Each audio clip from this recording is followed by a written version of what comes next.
สวัสดีทุกท่านพักแรงนี้ให้ลูกหลานของท่านมาสร้างความมั่นใจถึงเวทีกับ Tagdo Plus Tagdo Plus เป็นหลักสูตรย่อยที่ Tagdo ตั้งใจ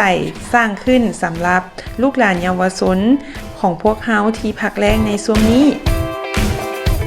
เพื่อให้กับเจ้าได้พัฒนาบุคลิกภาพและทักษะในการนำเสนอถึงเวทีดังที่พวกเฮาฮู้กันอยู่ว่ายุคอีคอมเมิร์ซที่มาแห่งนี้ปราศจากบ่ได้ที่ทุกคนต้องมีความกล้าหาญกล้าแสดงออกถึงเวทีซึ่งพวกเฮาเกี่ยมการไว้3วันหลักสูตรนี้จะได้ฝึกปฏิบัติตัวจริงและขึ้นฝึกถึงเวทีซึ่งรายละเอียดพวกเฮาเกี่ยมไว้ด้านลุ่มนี้ถ้าท่านสนใจกรุณาติดต่อกับทีมงาน Tagdo ของพวกเฮาหวังว่า Tagdo Plus จะซอยให้ลูกหลานของท่านกล้าแสดงออกเทิงเวทีและมีหลักการที่จะเว้าเทิงเวทีให้เก่งขอขอบใจ